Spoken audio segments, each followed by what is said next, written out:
The colossal alien vessels emerged in Earth's orbit like towering monuments of crystal and steel. Captain John Blake stood on the observation deck of Luna Station, staring out through reinforced glass as the Galactic Empire's evaluation fleet aligned itself flawlessly around the moon. Each ship dwarfed humanity's greatest achievements, their radiant hulls bending and refracting light unnaturally. Admiral Vexar of the Xerian fleet had arrived 3 days earlier, bringing delegates from 12 different alien civilizations. Their mission was to judge whether Earth merited entry into their sprawling interstellar coalition. Blake had spent countless weeks preparing for this day, fully aware that humanity's destiny would be decided within the coming hours.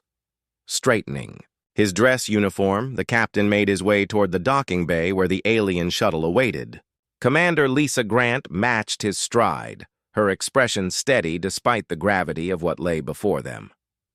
Behind the pair walked Dr. Helen Roberts, Engineer Paul Davis, and Weapons Officer Amy Carter. Each carried encrypted tablets containing humanity's official military data. The shuttle's short flight to Earth's orbital shipyards lasted minutes, yet to Blake it stretched endlessly. Through the transparent aluminum panels, he saw the UEE's Defiance resting in its construction cradle. The prototype appeared insignificant beside the surrounding alien giants. Its dull gray hull bore no symbols of grandeur, no shimmering energy lines. The ship looked precisely as they intended, unassuming and unimpressive. Admiral Vextar awaited them inside the shipyard's main briefing hall, his reptilian features betraying faint impatience. The Zephyran stood nearly 8 feet tall, scales shifting color subtly, as he observed the human's entrance. Seated around him were emissaries from the Empire's allied species. Blake recognized several from his diplomatic dossiers: the crystalline, Nexari, the levitating Vorthak of gas, and the mechanical Tinthari with glowing optics. "Captain Blake." Admiral Vexar's translation device rendered his commanding tone, weighted with the authority of one who had subjugated countless systems. "We are here to measure your species' military strength. The Galactic Empire demands specific standards of its members, particularly concerning defense and warfare." Blake inclined his head respectfully. "We are honored by this opportunity, Admiral. Humanity has achieved what we believe are formidable capabilities given our short time among the stars." A soft chitter echoed from one of the Kinthari. Blake's translator identified it as amusement, the machine being's luminous eyes fixed on him with unmistakable derision. "Proceed with your demonstration," Admiral Vextar ordered, reclining in his chair like a man anticipating disappointment. Commander Grant activated a holographic array, projecting detailed schematics of the UEE's Defiance. At just 400 meters long, it seemed minuscule against the Empire's mile-spanning warships. Its arsenal comprised basic missile launchers and primitive energy beams. Defenses were limited to metal plating and rudimentary shield systems. "The Defiance represents our peak design," Grant explained, highlighting the vessel's features. "She fields a crew of 200 and sustains operations for 6 months. Her primary weapons are fusion-tipped missiles and plasma cannons." Engineer Paul Davis stepped forward, addressing propulsion. "We have achieved faster-than-light capability through manipulation of space-time curvature. Our range currently supports travel between systems in our immediate sector." The alien envoys traded glances needing no translation. Blake could almost hear their silent disdain. Fusion armaments were antiquated relics in galactic terms. Space-time folding was considered elementary physics, mastered long before interstellar travel. Admiral Vexatar leaned forward slightly. "Show us this vessel in operation." The delegates moved toward the viewing platform overlooking the dock. Commander Grant transmitted activation codes to the Defiance, and its engines roared alive with a deep thrumming vibration. The vessel detached from its cradle and glided away with deliberate precision. Over the next hour, the Defiance displayed its functions. It executed simple combat maneuvers, launching weapons at arranged targets. Fusion missiles detonated in brilliant bursts, while plasma cannons sliced through practice asteroids with steady effectiveness. The crew maintained tight formations and rehearsed combat patterns with disciplined skill. Throughout the display, Blake kept his gaze fixed on the alien observers. Their reactions revealed everything. The Nexari delegates' crystalline forms shimmered with what could only be suppressed laughter. The Vorthak's vaporous bodies coiled with patterns of visible tedium.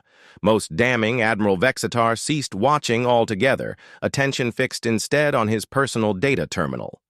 "Adequate," the Admiral concluded once the run ended. "Your species demonstrates basic competence in warship construction and tactics. However, your technology is centuries behind modern galactic norms." Dr. Roberts finally spoke. "Admiral, we are aware of our shortcomings, but we believe our accelerated progress indicates tremendous future potential." "Perhaps," Vexitar allowed without conviction, "but the Galactic Empire requires immediate strength from its members. Your people are better suited for classification as a protectorate state." The words struck the human team like a physical impact. Blake had anticipated this outcome, but hearing it confirmed still burned. Protectorate status meant Earth would serve as a supplier of resources and crops to the Empire while receiving military protection in return. It meant humanity would not command its own fate among the stars. What would protectorate status entail? Blake pressed, voice even. Admiral Vexitar's scales shifted faintly in hue. "Earth would contribute materials to our expansion campaigns. In exchange, we would defend your planet against outside threats and gradually introduce your species to accepted technology. Perhaps after centuries you might earn associate membership." Amy Carter stepped forward. "And if we decline this generous offer?" The Admiral's translator carried clear amusement. "Decline? Captain Blake, your kind has only fusion munitions and crude faster-than-light drive. Our member species mastered quantum fields and reality manipulation before your ancestors tamed fire. You are in no position to decline anything." Blake sensed Engineer Davis stiffen, though the man remained composed. The delegation held their diplomacy perfectly despite the insult. They had rehearsed this possibility thoroughly. "We will require consultation with our governments," Blake answered carefully. "Such a decision demands leadership approval." "Naturally," Admiral Vexitar rose, signaling the session's end. "You have 1 galactic month to respond. I expect your leaders will choose logically." As the aliens departed the platform, Blake remained near the viewport, watching the Defiance settle back into its dock. The vessel appeared smaller than ever, overshadowed by Imperial warships encircling the moon. Commander Grant stood beside him. They believed every word. Blake exhaled slowly. "Phase 1 is complete. They see precisely what we wanted." Paul Davis joined them at the window. "A primitive race with obsolete weapons posing no threat." Amy Carter smiled darkly. "If only they realized what waits in the asteroid belt." Dr. Roberts was already scanning her tablet. The resonance readings from their fleets matched predictions exactly. Their defenses are optimized against energy assaults. Blake kept watching the Defiance. The vessel that had embarrassed humanity before the galaxy's mightiest empire was indeed a prototype, but not in the way they believed. It was a ruse, an elaborate facade crafted to conceal Earth's real power until the time came. The Galactic Empire dismissed humanity's design without recognizing that the deadliest predators often appear harmless until they strike. 3 months passed after Admiral Vexitar's evaluation fleet withdrew from orbit with its disdainful conclusion. The Empire's offer of protectorate status lay on every leader's desk, like poisoned fruit draped in diplomatic courtesy. Captain Blake had spent those weeks locked in conferences with officials, all demanding the same answer. Did humanity truly have any alternative? That answer awaited inside Conference Chamber Alpha 7, hidden deep beneath Luna Station's reinforced levels. Blake moved through armored corridors, passing checkpoints requiring biometrics and quantum encryption keys. The chamber itself, was secured against every imaginable form of surveillance, including obscure detection methods most human scientists could barely comprehend. Commander Lisa Grant already waited at the curved table as Blake entered. Beside her were Dr. Helen, Roberts, engineer Paul Davis, and Amy Carter. Yet they were not the only ones present. 3 additional figures sat at the far end, men and women whose identities were known to fewer than 50 people across the entire system. Captain Blake, spoke Director Nathan Cross, Chief of Humanity's most secretive weapons division. Your success in maintaining the deception has been invaluable. The Empire's spy networks have tracked Earth relentlessly since their inspection. They still believe the Defiance reflects our ultimate capabilities. Blake sat down and engaged the chamber's final security measures. The walls thrummed softly as quantum scramblers powered up, enveloping them in a localized space outside normal reality for the meeting's duration. Even if alien infiltrators breached Luna Station, they would perceive only empty corridors where this chamber existed. Dr. Roberts opened a sealed case and withdrew a crystal data core pulsing with inner radiance. What I will show you cannot leave this room until we choose to reveal our strength. This archive represents 15 years of breakthroughs entirely overlooked during the Empire's inspection. With a gesture, a holographic model appeared. Not of the familiar UEE's Defiance, but something unrecognizable. The ship that rotated above the table looked sleek, dangerous, and alien. Its hull angled sharply with surfaces that seemed to drink in light rather than scatter it. Geometric etchings pulsed along its body, while its armaments shared nothing with existing designs. The UES Vengeance, Roberts declared. Our true prototype. Engineer Paul Davis leaned closer, eyes locked on the image. How is this achievable? The raw materials alone should be impossible. Director Cross allowed himself a grim smile. We've been extracting far more from the asteroid belt than ore. Paul, deep within its regions, we uncovered something that altered everything. A reservoir of quantum-stable matter existing across multiple dimensional states at once. Amy Carter examined the vessel's weapon systems carefully. These aren't aligned with any known configuration because they aren't rooted in conventional technology. Roberts elaborated. While the Empire obsessed over refining energy weapons and exotic matter controls, we chose another path. We studied the foundational rules of reality itself. The hologram magnified the Vengeance's primary weapons. Unlike conventional launchers and energy emitters seen in galactic fleets, these systems looked almost organic in design. Crystal, lattices spiraled through metallic supports in ways that unsettled the eye. Quantum disruption arrays, Roberts explained. Instead of overwhelming defenses with raw firepower, we target the fundamental bonds that bind matter. These weapons don't destroy ships traditionally. They persuade matter to cease existing in its current structure. Commander Grant stared at the rendering with visible astonishment. The energy demands must be catastrophic.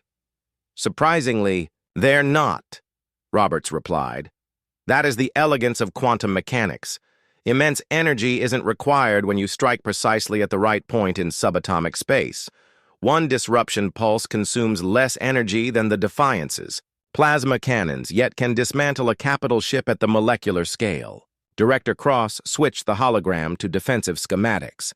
The Vengeance does not depend on armor plating or conventional shielding. Instead, it employs quantum phase technology to remain slightly displaced from normal spacetime. Weapons cannot strike what is never fully present. Blake finally managed to speak. How long has this vessel existed? Construction finished 2 weeks ago, Cross replied. She's concealed within Asteroid Station 7, masked as ordinary mining equipment. The Empire has monitored that site for months and sees nothing but standard industrial activity. Amy Carter leaned closer to the tactical schematics. These interfaces are unlike anything I've encountered. How does a crew wield systems they barely comprehend? That is where human instinct becomes our edge, Roberts explained. The Empire's species depend on algorithmic responses and calculated tactics. Their artificial intelligence platforms are advanced, but remain bound to predetermined logic. Human operators adapt, improvise, and act in ways alien systems cannot anticipate. Engineer Davis gestured toward the drive schematics. This design doesn't resemble faster-than-light propulsion. Because it isn't conventional FTL, Cross said. The Vengeance employs quantum tunneling to slip outside normal space entirely. She can reappear anywhere inside a star system instantly, limited only by the crew's ability to chart precise coordinates. The realization struck Blake like a blow. We could strike fleets before they even react. Far more, Grant added, comprehension dawning. We could hit multiple objectives simultaneously across enormous distances. Roberts inclined her head in approval. The Empire's inspection focused on traditional measures. They calculated our firepower, judged our defenses, and studied our tactics. But they never imagined we might redefine war itself.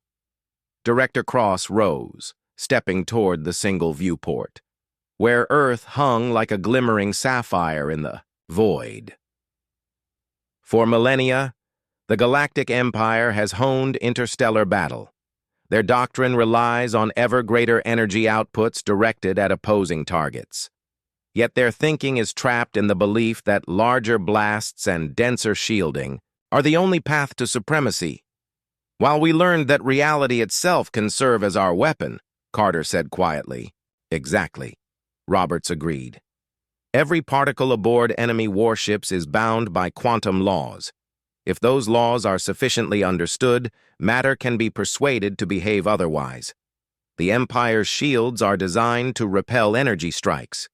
They offer no defense against assaults directed at the very structure of existence. Blake stepped forward, eyes fixed on the hologram. What about training crews? The Defiance has been our proving platform. Yet this design is entirely unfamiliar. Commander Grant assumes command of the Vengeance next week, Cross answered. She's trained in quantum navigation for 6 months already. Paul, your engineering skills will prove vital for maintaining systems that operate partially beyond conventional physics. Amy, your expertise with weapons directly applies to quantum disruption targeting. Commander Grant looked both proud and unsettled. When will we need these capabilities? Soon, Cross replied with grim certainty. Our intelligence reports that the Empire grows restless with Earth's refusal to accept protectorate status. Admiral Vexar has been petitioning to return with greater force to secure our compliance. Dr. Roberts closed the case and rose. The Vengeance represents more than just advanced warfare. She embodies humanity's unique problem-solving approach. While the Empire refined existing designs, we created entirely new ones. Blake felt the crushing responsibility pressing down. How many know of this project, including everyone here? 47 individuals, Cross answered firmly, each one hand-picked and meticulously vetted. The Empire's intelligence is powerful, but they search for typical military secrets. They would never expect a race wielding fusion weapons to develop quantum manipulation. Engineer Davis examined the propulsion schematics again. Theoretical models like these should have required decades. They would have if we'd followed standard paths, Roberts said. But we had one edge no other species shared. Human scientists are infamous for ignoring conventional wisdom and attempting the impossible just to see the results.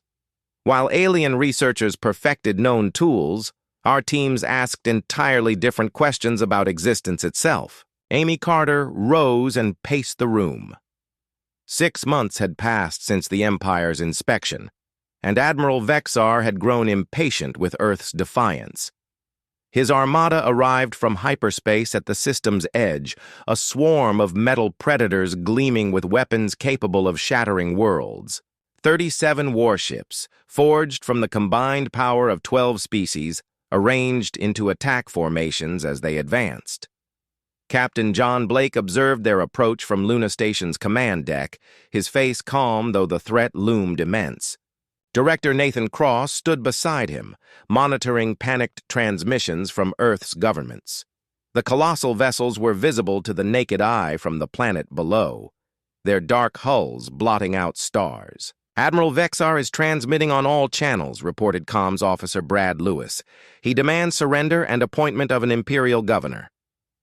Blake brought the display to life, and the reptilian visage of Vexar filled the screen, scales glinting, with cold resolve. Behind him, his flagship's bridge stirred with alien crew preparing for battle. "People of Earth," his translated voice resonated through the command hub. "Your rulers have had sufficient time to accept our generous protectorate. Since you persist in silence, we will now reveal the cost of defying the Galactic Empire." The view shifted to show Imperial ships forming bombardment lines around Earth's moon. The fleet maneuvered with perfect precision, weapon systems glowing as space itself distorted from their energy. Blake's eyes tracked every vessel, noting spacing and class placement. "Impressive," Amy Carter remarked, arriving an hour before. "They follow Imperial doctrine exactly as predicted." Engineer Paul Davis analyzed the incoming data. Their shields align with patterns observed during evaluation. No notable defensive upgrades. The first strike came without warning. 3 unmanned platforms orbiting Mars vanished instantly, annihilated by energy beams that crossed interplanetary space in moments. Years of construction and millions of hours of human labor, yet the Empire erased them with the ease of brushing aside dust. "A mere glimpse of our strength," Admiral Vexar declared. "Your orbital defenses cannot endure even the weakest of our weapons. Submit, and your species may live beneath Imperial protection."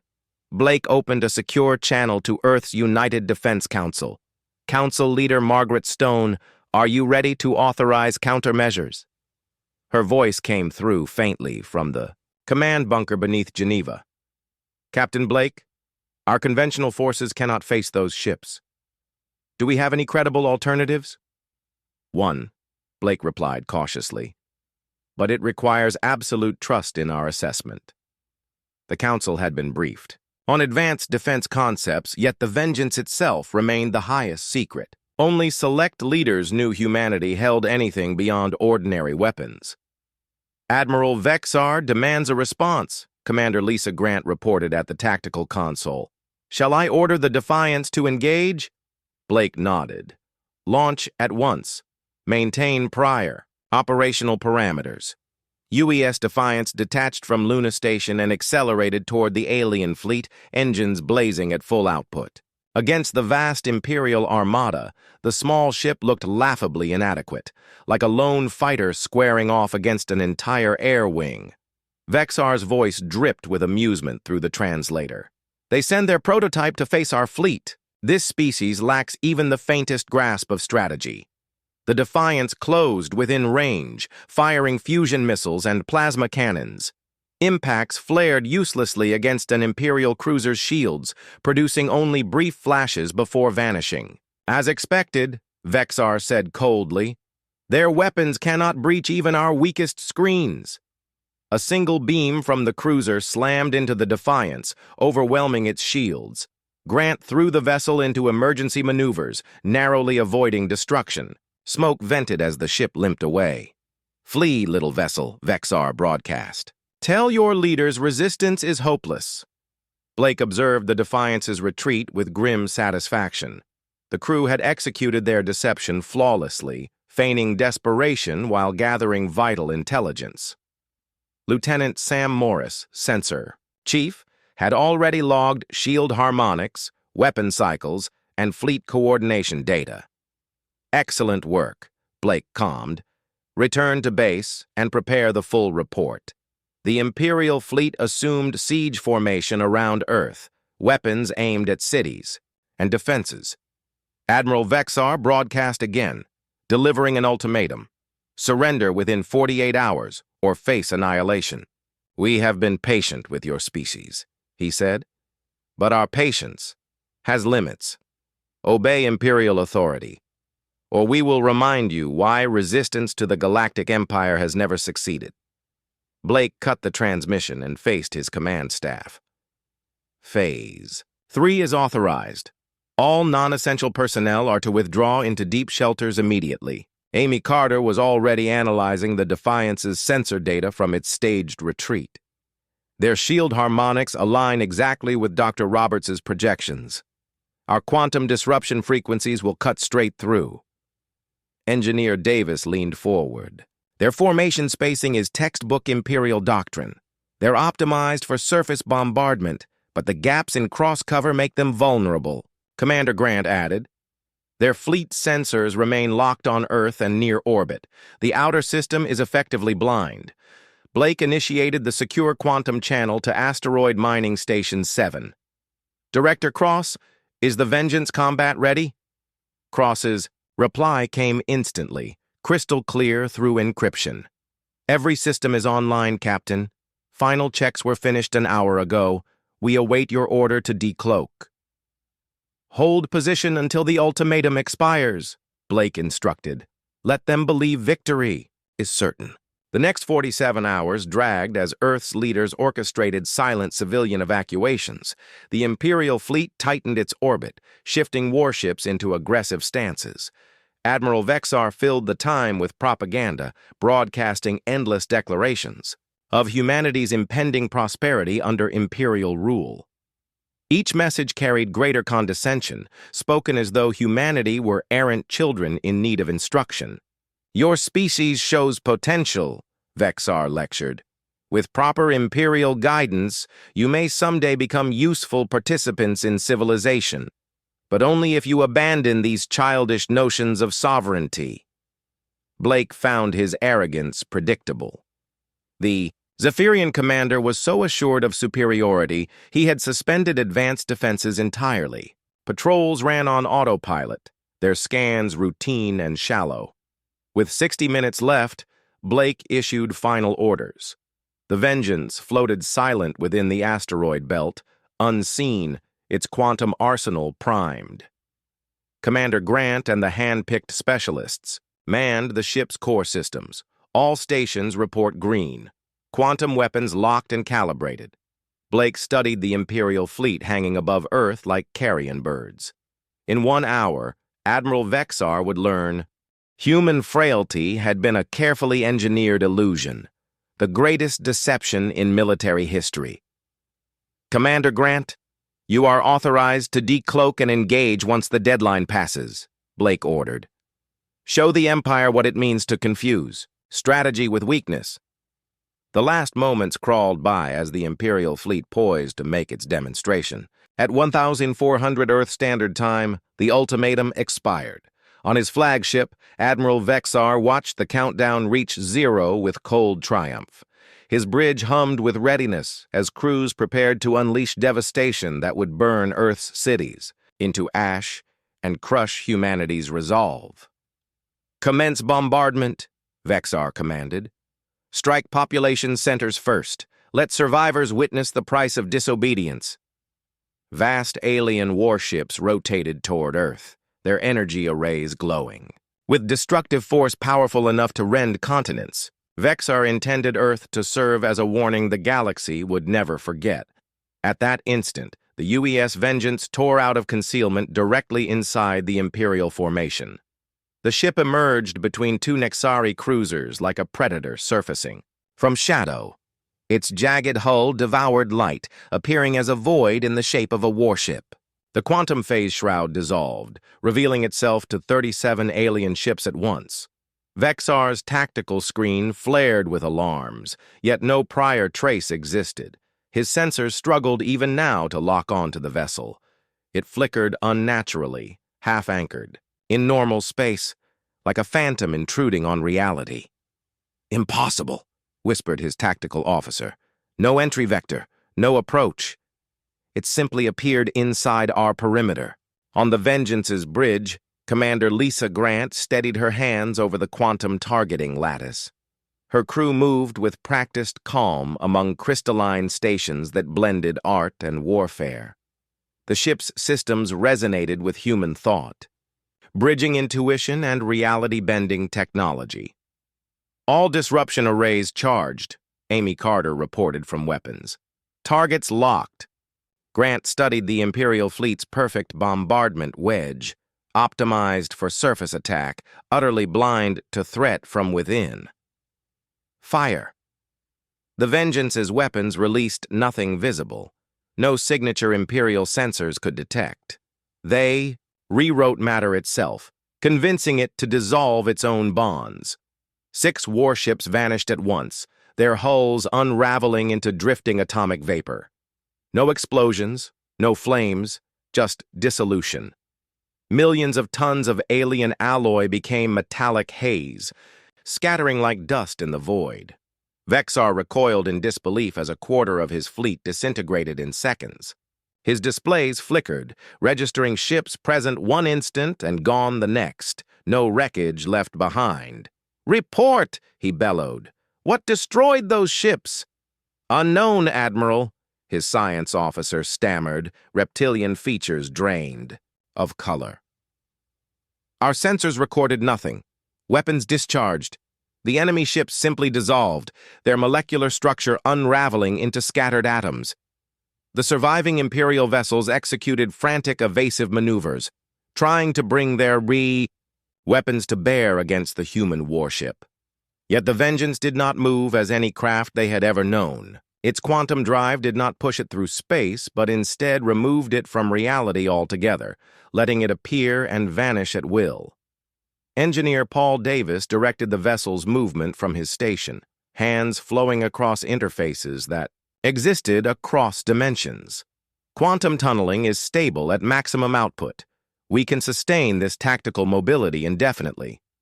Grant regarded the enemy fleet's disoriented response with grim approval. Their warships were designed for linear combat, where enemies attacked along calculable vectors using predictable arsenals.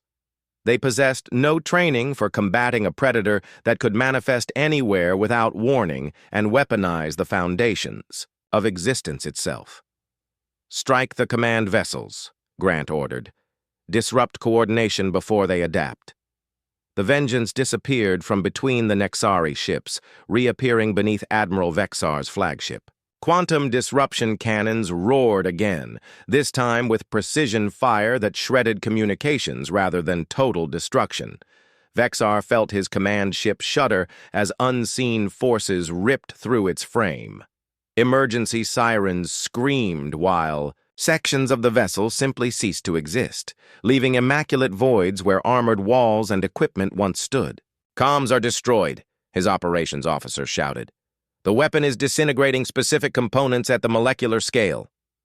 Horror spread through the Admiral as he understood his fleet was being dismantled piece by a lone adversary. Wielding forbidden technology, the human ship could strike anywhere, annihilate targets instantly, and shrug off retaliation.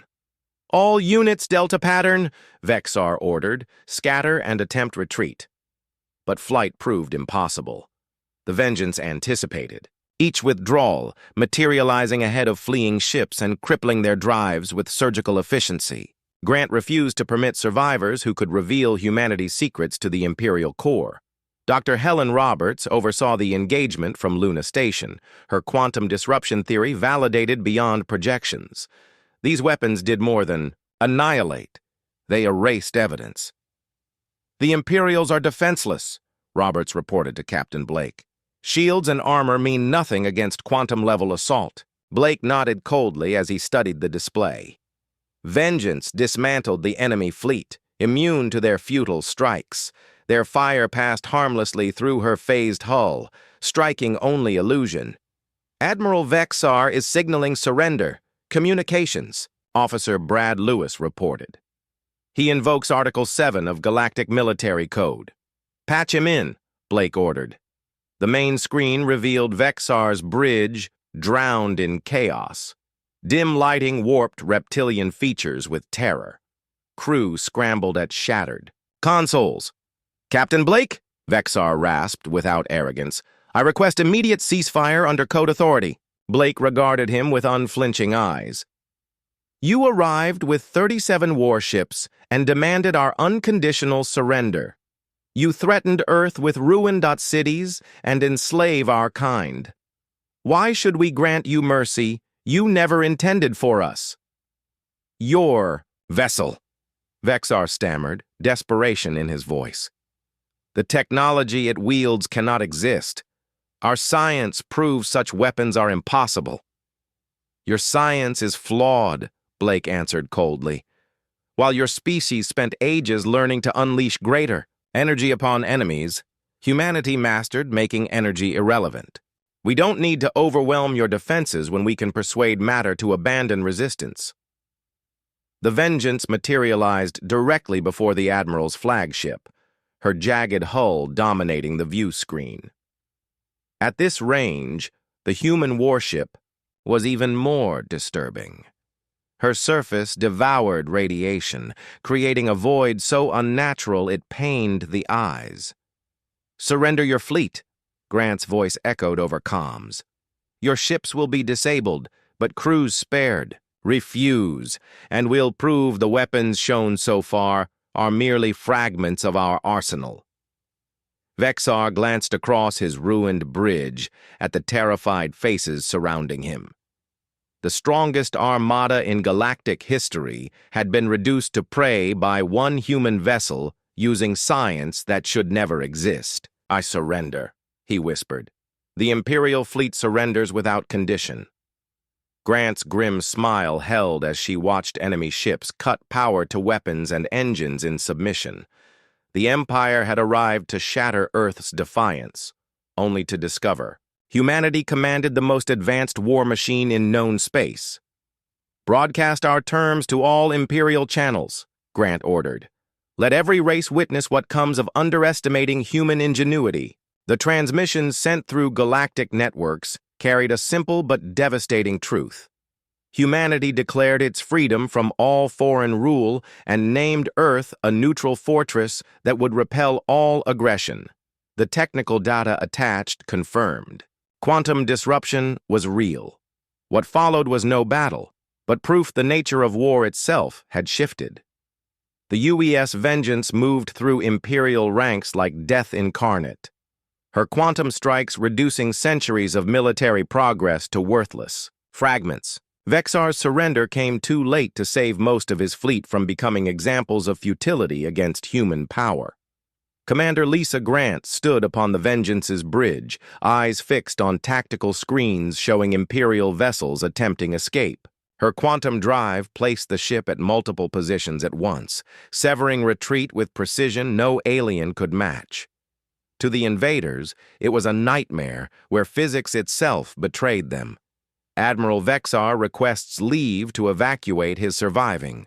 "Crews to pods," Amy Carter reported from weapons. He insists his ships can't sustain life. Grant weighed the plea while studying sensor feeds that revealed true devastation. 28 of 37 ships had been obliterated, their atoms scattered into drifting clouds. The 9 left were hollow wrecks, their cores carved apart by surgical quantum strikes. "Grant all evacuations," she commanded at last. "Survivors must carry the tale of what they saw here." Had been reduced to powerless prey by a lone human warship wielding technology that defied possibility. "I surrender," he murmured. "The Imperial fleet surrenders unconditionally." Grant's grim expression tightened as she observed the last Imperial vessels shutting down weapons and engines in reluctant submission. The mighty Empire had marched to extinguish humanity's defiance and instead uncovered that Earth commanded the most advanced military power in existence. "Broadcast our declaration across every Imperial frequency," Grant ordered. "Let all species learn what fate awaits those who underestimate human ingenuity."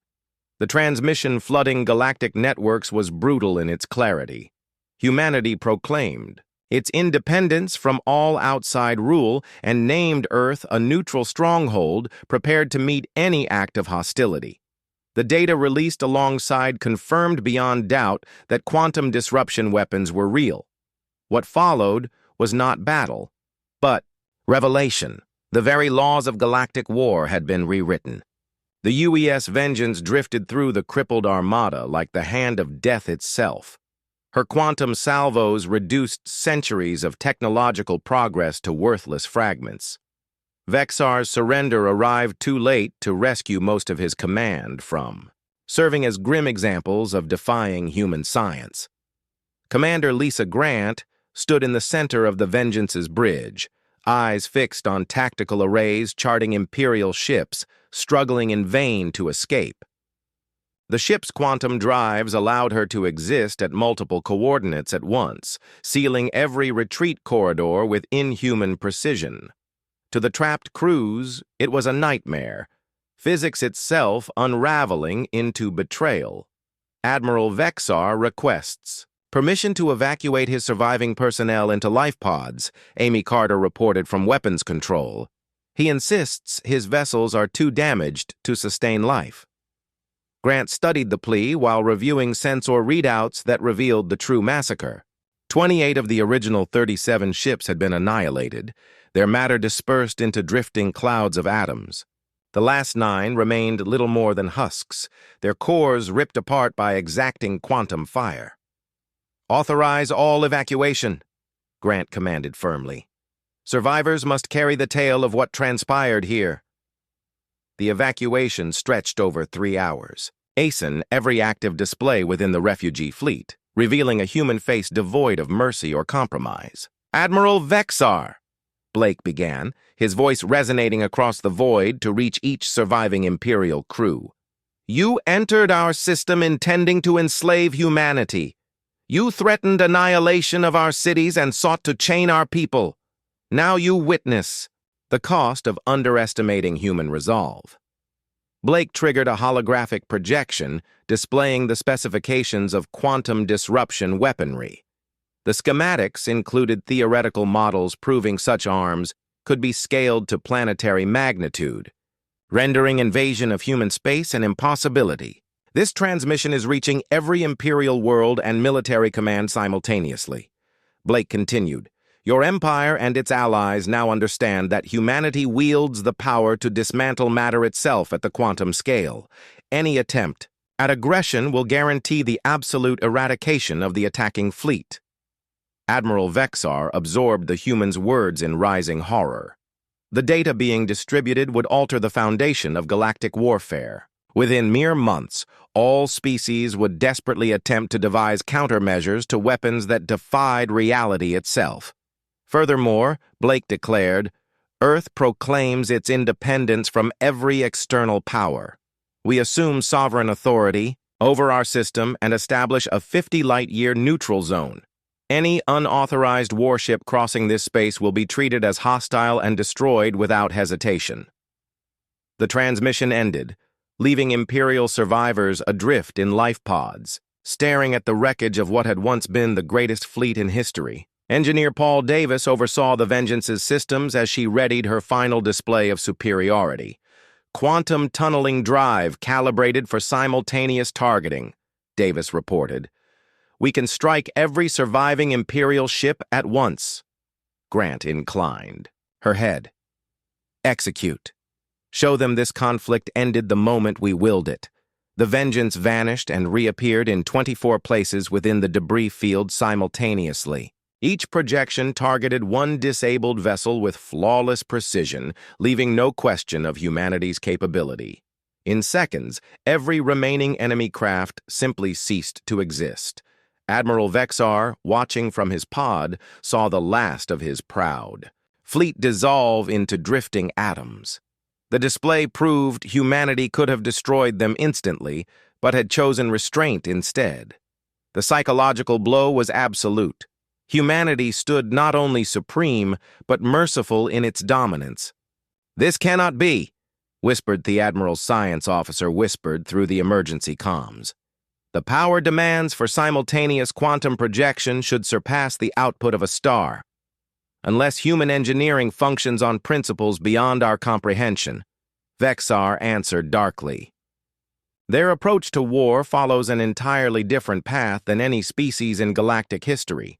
Dr. Helen Roberts observed the engagement's finale from her Luna Station lab, examining sensor logs that confirmed her theoretical predictions.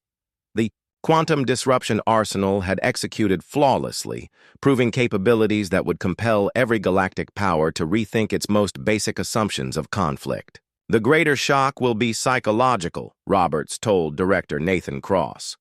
We've not only proven technological superiority, we've shown humanity thinks beyond conventional frameworks. Cross nodded, reviewing the flood of reports racing. Through intelligence nets, Imperial channels already circulate news of the encounter. Every species demands answers, how a so-called primitive race wields such power. The UES Vengeance concluded her display and assumed station above Earth, her hull shimmering as she locked into a protective orbit. Grant opened a final channel, addressing Imperial survivors. "Admiral Vexar, you and your crews may return to your empire," she declared. "Your pods carry power and supplies enough to reach the nearest outpost. Deliver this message to your masters." The display brightened, revealing Commander Grant upon the Vengeance's bridge, ringed by crystalline quantum arrays that blazed like frozen starlight. Behind her, Earth's curve shone in verdant beauty. "Humanity seeks no war with the Empire, or its peoples," Grant continued firmly. "We wish only to grow in peace. But any attempt to dominate our worlds will meet retaliation no force can withstand." She paused, letting silence deepen the warning before speaking words that would echo for ages. "The universe is vast. Choose coexistence, and we will be a peaceful neighbor. Choose conquest, and you'll learn some species must never be underestimated." The channel ended, leaving Vexar and his scattered survivors adrift among the ashes of their navy. The reptilian commander gazed toward the human vessel, guarding Earth, realizing galactic power had shifted forever. Amy Carter tracked the departing pods, noting their 6-week voyage home, ample time for the tale to spread unchecked. Engineer Davis was already refining the Vengeance's quantum systems based on combat data. Dr. Roberts urged immediate construction of a second vessel, convinced a fleet was required to guard the expanding frontier. Captain Blake watched the last pods vanish into hyperspace, bearing news of humanity's hidden strength to the stars. The Empire would never again dismiss Earth. But Blake knew this marked only the beginning of humanity's ascent. "Commander, Grant, ready the Vengeance for extended patrol," Blake ordered. "The Empire will test us again, and when they do, we must prove that human resolve equals our technology." Grant's gaze lingered on the endless stars, aware that humanity had just declared its arrival in language no civilization could ignore. The galaxy had learned the truth. Sometimes the most dangerous predators are those who seem harmless until they decide to strike.